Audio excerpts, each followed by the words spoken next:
Olá, queridos alunos da Rede Municipal de Educação de Niterói. Hoje nós vamos falar sobre as bactérias. Essa é uma aula de ciências para o 7º ano do ensino fundamental e eu sou a professora Cristiane Ferreira.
Nossa, parece que tivemos uma grande interferência por aqui, mas não tem problema, porque agora vocês já sabem qual é a missão de hoje. Então, vamos em frente.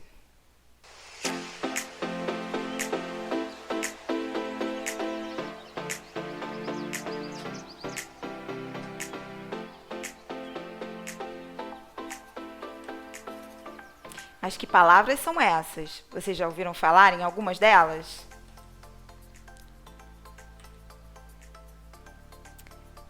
Todos esses são nomes de doenças causadas por bactérias. Mas alguém aí se lembra o que é uma bactéria? Bactéria é um organismo unicelular, procariótico e que pode viver de forma isolada ou formando grupos que a gente chama de colônias, nos mais diversos ambientes da Terra. Unicelular? Sim, formado por apenas uma célula. Lembra? Procariótico? Isso mesmo, a célula da bactéria não possui carioteca. Carioteca é uma membrana que envolve o material genético da célula. Nesse esquema aqui de uma bactéria, a gente observa esse material vermelho que está no centro dela, que é o material genético, também chamado de DNA. Vejam que ele está livre no citoplasma, ele não está envolvido por nenhuma membrana. Os organismos procarióticos estão então divididos em dois grandes grupos, que a gente chama de domínios. Existe o domínio bactéria, que engloba as bactérias e as cianobactérias, e o domínio árquea, onde estão as árqueas, também chamadas de arqueias. Anteriormente, numa classificação mais antiga, todos esses organismos estavam no reino Monera. Vejam então que, de acordo com essa classificação mais moderna, nós temos 3 domínios onde estão todos os seres vivos. O bactéria e o árquea, que eu acabei de falar para vocês, que é o que vamos estudar hoje, e o domínio eucária, onde estão os animais, plantas, fungos, protozoários, que nós vamos estudar em uma próxima aula. Vamos começar então pelo domínio bactéria, falando primeiro das bactérias e depois sobre as cianobactérias. Lá no início, eu coloquei todos aqueles nomes de doenças. Mas será que todas as bactérias causam doenças? Não, não. Na verdade, as bactérias trazem muito mais benefícios para a gente do que malefícios. Elas estão em todos os ambientes. Elas fazem parte, por exemplo, da nossa microbiota, que é o conjunto de micro-organismos que vivem no nosso corpo. Elas estão presentes na nossa pele, ajudando na proteção, estão presentes no nosso intestino, ajudando no processo de digestão. Então, a maior parte das bactérias não vão causar doenças para a gente consegue conviver muito bem com elas. A maior parte das bactérias, na verdade, fazem bem para a nossa saúde. Não se esquece disso, hein? Qual é o papel ecológico das bactérias? Elas fazem, junto com os fungos, a decomposição da matéria orgânica na natureza. Elas decompõem, por exemplo, restos de animais, de plantas, devolvendo ao solo. Elas também podem associar-se a outros seres vivos, estabelecendo com eles relações ecológicas. Nós temos, por exemplo, alguns tipos de bactérias vivendo nas raízes de plantas chamadas leguminosas. Elas produzem alguns compostos para essas plantas e, em troca, elas recebem nutrientes. Então, existe uma relação em que as duas espécies se beneficiam. Esse tipo de relação é chamada de mutualismo. Algumas bactérias também podem atuar como fertilizantes naturais, substituindo os fertilizantes químicos, que podem poluir as águas, podem também causar um desequilíbrio químico no solo. Então, as bactérias fertilizam o solo de maneira natural. Elas também podem combater pragas na agricultura, fazendo o que a gente chama de controle biológico. Elas podem eliminar de forma natural aquelas pragas que estão destruindo ali as plantas, substituindo os agrotóxicos, que fazem muito mal para a natureza, para o equilíbrio ecológico. Então, as bactérias têm todas essas funções super importantes na natureza. As bactérias também podem ser usadas na indústria farmacêutica e na indústria de cosméticos. Por exemplo, na produção de medicamentos, de vitaminas, também podem ser usadas para produzir insulina, que é um hormônio que as pessoas que têm uma doença chamada diabetes precisam usar.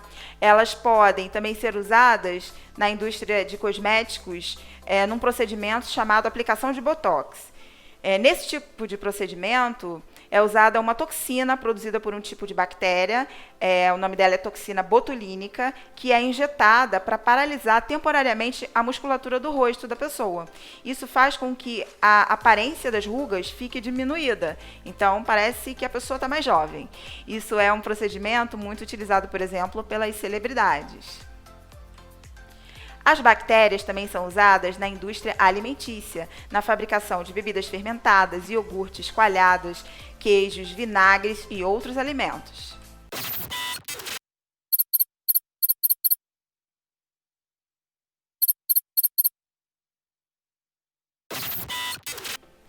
Vamos ver agora qual é a estrutura de uma bactéria. Ela possui uma membrana plasmática, que é essa que vocês veem em verde. Possuem o citoplasma, que é essa parte que está em azul, que é o material gelatinoso, onde está mergulhado o material genético da bactéria, que é o DNA, como a gente pode ver aí em vermelho. Por fora da membrana plasmática existe um revestimento chamado de parede celular, que vocês veem aí em amarelo. Algumas bactérias podem apresentar um outro revestimento externo à parede celular, chamado de cápsula. E no citoplasma, a gente também tem esses grãozinhos, esses grânulozinhos, que a gente chama de ribossomos. Eles são responsáveis pela produção de proteína.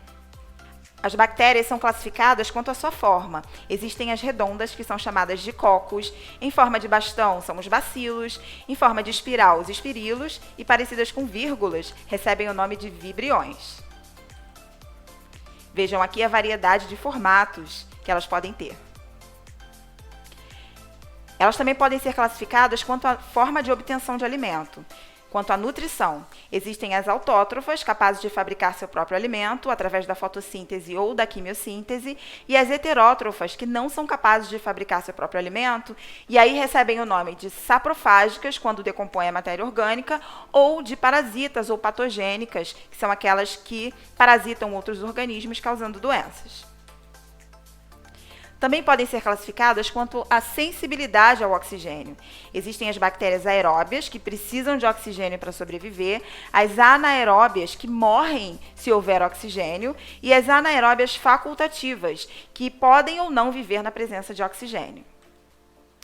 Elas podem realizar dois tipos de reprodução: a assexuada, que é quando não ocorre troca de material genético, e a reprodução sexuada, quando ocorre troca de material genético. Agora, algumas curiosidades sobre as bactérias.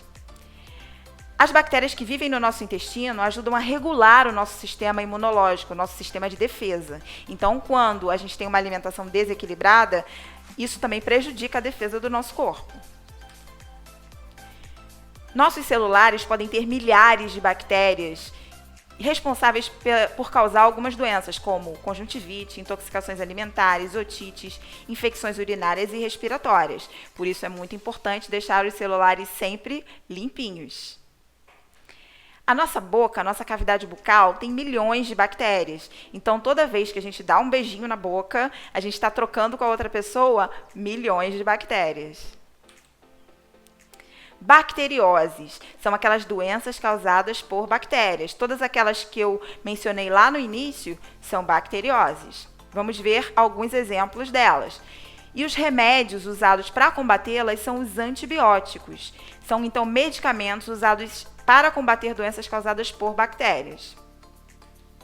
Temos aqui como exemplo a tuberculose. Tuberculose ataca os pulmões, também pode atacar outros órgãos, mas principalmente os pulmões. Os sintomas são tosse seca ou com catarro, febre vespertina, que é aquela febre que aparece no final do dia, sudorese noturna, que é quando a pessoa fica suando muito à noite, emagrecimento ou cansaço. Todos esses são sintomas de tuberculose. Lembrando que, para a pessoa saber se está ou não doente, ela precisa de uma avaliação médica. Pneumonia. Os sintomas mais comuns são tosse com catarro, febre alta, falta de ar, dor no peito, dor nas costas, respiração acelerada, mal-estar generalizado e cansaço. É uma doença também que afeta os pulmões e ela pode ter outros agentes causadores, não só as bactérias. Meningite é uma doença bastante grave que atinge as meninges, que são membranas que envolvem o nosso cérebro.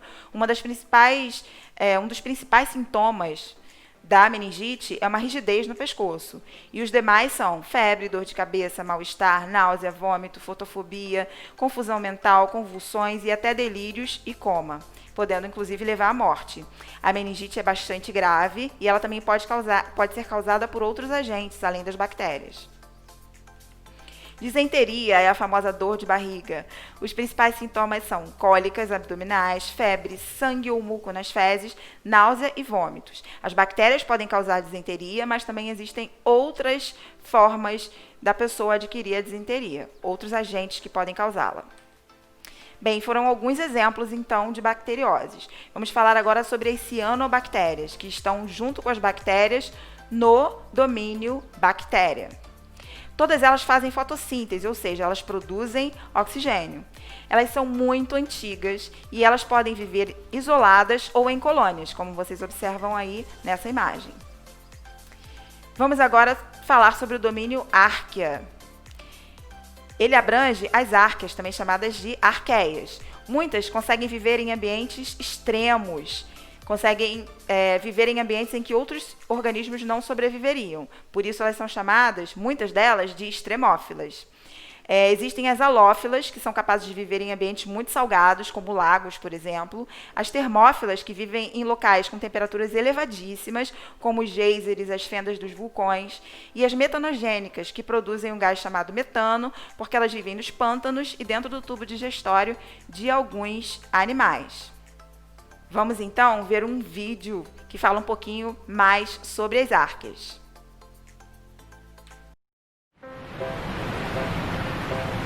As arqueias. A Terra nasceu há 4,6 bilhões de anos e existem evidências de vida há 3,8 bilhões. Os primeiros habitantes possuíam apenas uma célula, eram bactérias e arqueias. Elas modificaram o planeta, permitindo o surgimento de organismos mais complexos. Até o fim de 1970, cientistas assumiam que as arqueias eram bactérias estranhas. Foi só então que o microbiologista Carl Woese comparou as informações genéticas e constatou que eram muito diferentes. Bactérias e arqueias se diferenciaram ao longo da evolução. O ancestral das arqueias se uniu ao ancestral da bactéria e deu origem aos eucariotos. Assim, hoje toda a vida se organiza em 3 linhagens evolutivas: bactérias, arqueias e eucária.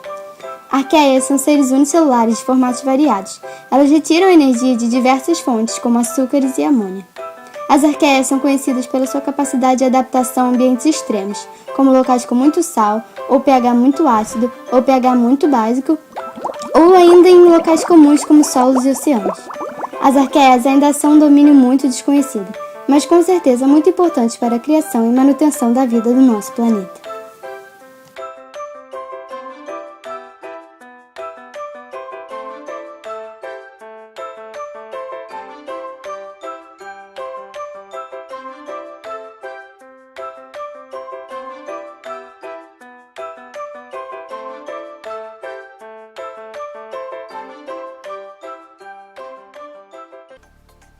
Vamos falar agora sobre o nosso sistema imunitário, também chamado de sistema imunológico, que é o sistema de defesa do organismo contra ataques de bactérias, vírus e outros micro-organismos. As células do nosso sistema imunológico são chamadas de anticorpos. E as vacinas que a gente toma, elas estimulam a produção desses anticorpos para nos defenderem contra as doenças. Como as vacinas atuam? O tipo de imunização é ativa, porque elas estimulam o nosso corpo a produzir anticorpos. A via é artificial, porque a gente precisa tomar uma vacina, a gente não consegue produzir ela dentro do nosso corpo. Elas são feitas de micro-organismos enfraquecidos, fragmentos de micro-organismos ou micro-organismos mortos.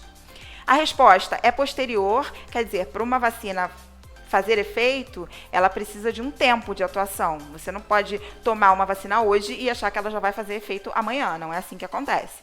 Mas a partir do momento que ela começa a agir, o efeito dela é duradouro, então ela tem um tempo de ação duradouro. E ela pode combater vírus e bactérias. Falamos um pouquinho sobre isso lá também na aula de vírus. Então, é sempre bom lembrar da importância de manter as cadernetas de vacinação sempre atualizadas. Vamos agora, então, ao nosso quiz, ver se vocês se lembram de tudo que foi falado na nossa aula de hoje. Todas as bactérias causam doenças? Falso. Na verdade, a maior parte delas faz bem pra gente. Antibióticos combatem doenças causadas por bactérias? Verdadeiro. Esses são os medicamentos usados exatamente para isso. Não é possível encontrar vida em águas termais ácidas ou locais como vulcões? Falso. As árqueas são encontradas em muitos desses locais. Todas as bactérias necessitam da presença de oxigênio? Falso também. Existem aquelas, inclusive, que morrem na presença de oxigênio. As vacinas estimulam a produção de anticorpos? Verdadeiro. Tuberculose, cólera e coqueluche são doenças causadas por bactérias? Também verdadeiro.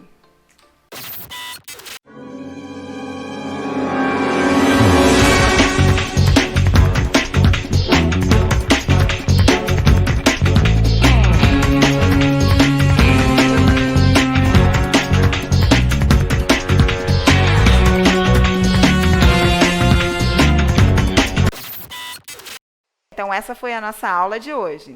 A gente se vê numa próxima. Até lá!